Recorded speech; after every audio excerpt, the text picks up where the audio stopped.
That's fucking interesting. Do another one. Okay. That's fucking interesting. That's fucking interesting. That's fucking interesting. What's up? My name is Kirk Irons. I will be explaining macros to you today. Because you're an idiot. Alright, macros for dummies. You're the dummy. Just kidding. Alright, so your macros, or what macros are your macronutrients in your food. Okay? Macros is just a short way to say macronutrients. So macro is short for macronutrients. You have your macronutrients and you have your micronutrients. Your macronutrients are going to be your proteins, carbs, and fats. So in your food, depending on what it is, let's say a chicken breast is going to be 90% protein and maybe 10% fats. A bowl of oatmeal is going to be, let's say, 70-80% carbs, and then you have like 5% protein or 10% fats or whatever the fuck it is. But your food is divided up into these proteins, fats, and carbs. Some things are straight up protein, some things are straight up fat, like olive oil. But these are your macronutrients in your food. Your micronutrients in your food are going to be like your vitamins and electrolytes, right? So your vitamins are like niacin, zinc, vitamin A, vitamin D, such and such. Those are your micros, and your proteins, carbs, and fats are your macros. Okay? So let's say you have your whole day of food, right? And it equals, let's say, 2,000 calories. Right? This is your whole day of food, 2,000 calories. That 2,000 calories is broken up into your proteins, fats, and carbs. That total 2,000 calories.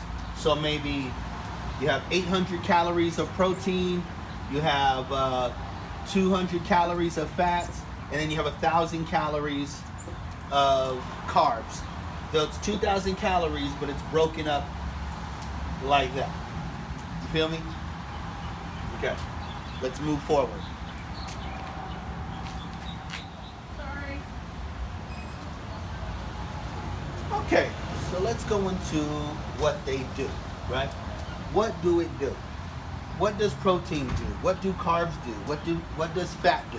Why do you need them all in your diet? Protein is a builder. You want to build muscle. Your skin, replenish your cells. You grow your hair, fingernails. It's a builder, okay? A building block. Carbs are fuel. It's an energy source, okay? Among other things, but its main function is energy. Fat has many functions, but they also help with your hormones, protects your joints, protects your organs, helps with brain function, digestive system, many functions. So they all provide a function. They all do a job. Okay? You can't just have all protein or all fat or all carbs. They each provide a function to help your body efficiently run, right? So we need all those macros in your diet. Now we're going to come to the crux of this lecture, is how much do you need of both? How do you know how much you need? And so on and so forth.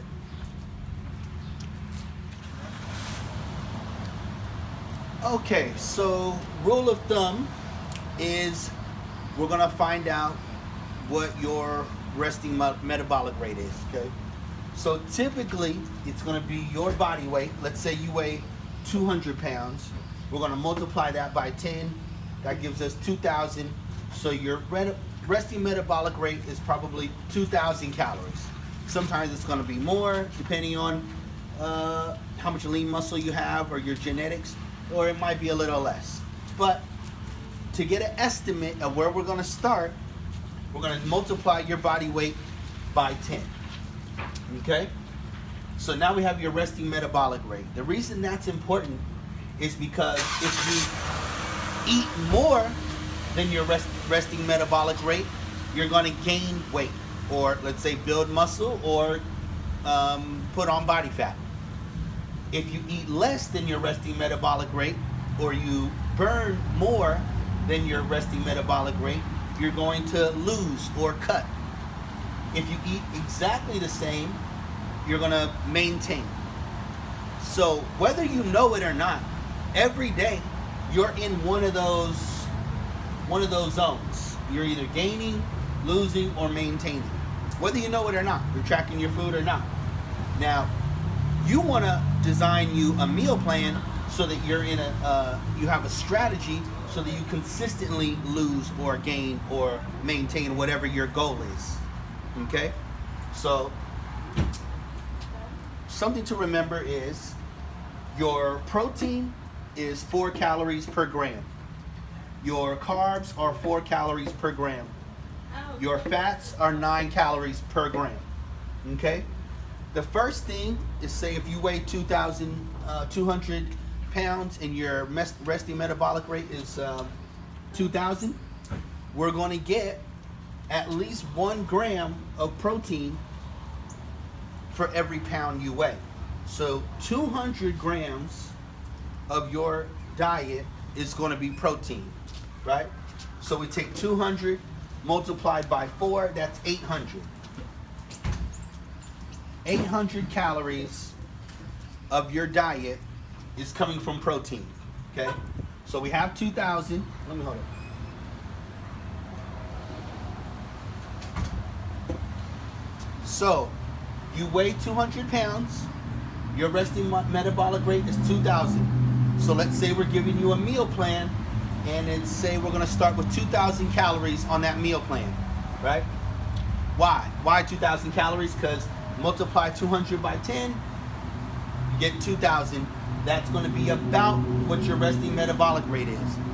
Now you may say, well, why don't I make a meal plan that's less? You can, but also think about, you're going to probably do cardio, you're going to work out, so that'll put you in a deficit. You know, if you're burning, say, 400 to 600 calories a day, you'll be in a 600 calorie deficit if your resting metabolic rate is 2,000. Anywho, 2,000 calories. 800 calories of that is your protein in grams. Okay? Now you have what? 800, you have 1,200 calories left, right, in this diet. You're going to divide that through between carbs and fats. A rule of thumb is, if your carbs are high, then your fats will be low. If your fats are high, then your carbs are low.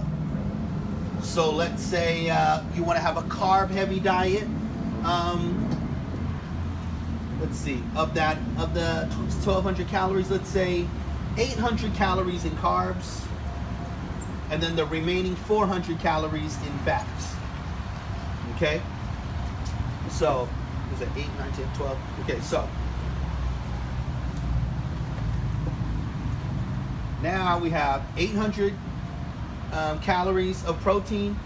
We have 800 calories of carbs, which is per gram, and then 400 calories of fats. So how many grams is that? So let's do some math.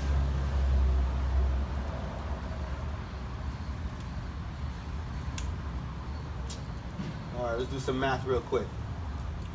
So 800 divided by 4 is 200. 200 grams of protein. Same thing with your carbs. 200 grams of carbs, and then fat is 9 calories per gram. So 400 divided by 9 is about 45 grams of fats. So this is for someone who weighs 200 pounds and they're trying to lose weight. This is what their macros might be. Okay? It's 200 grams. You might see these. You might see this on your meal plan, or you see it on people's, food diary, right? They have their protein 200 grams, carbs 200 grams, fats 45 grams. All this equals 2,000 calories. Okay? Does that make sense? Yeah? Kinda?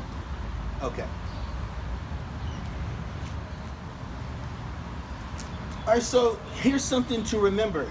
This is, let's say, where you start, and you have to figure in also your cardio and your workout routine and tracking it. So you want to track your data.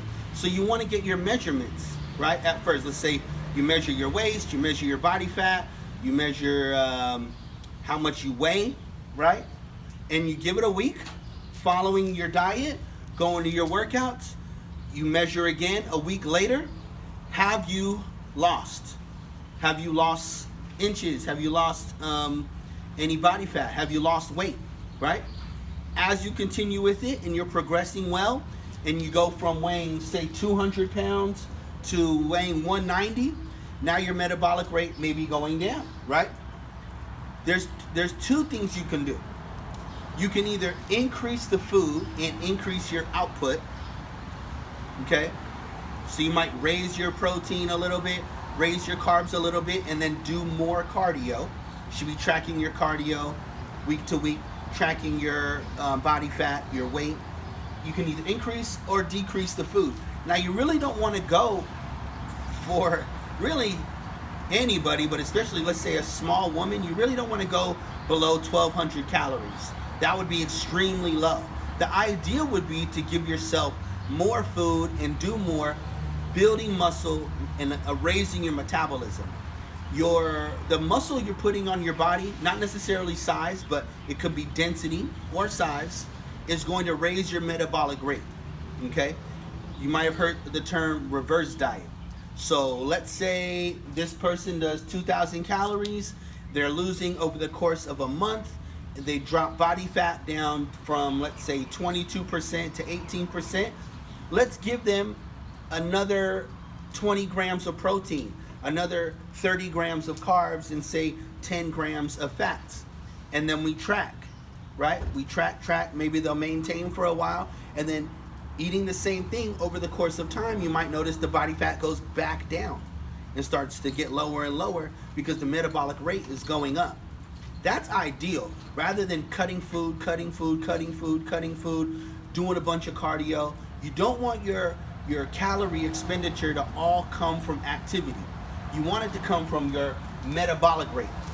That's the key to long-term success and to getting a body that looks athletic, is building muscle, burning fat, and having a more toned, defined look. Okay? So I hope that makes sense. If you have questions on it, feel free to message me. You can either email me, it's on my Instagram, or you can DM me. Okay? Thank you. And that's fucking interesting, man. That's fucking interesting.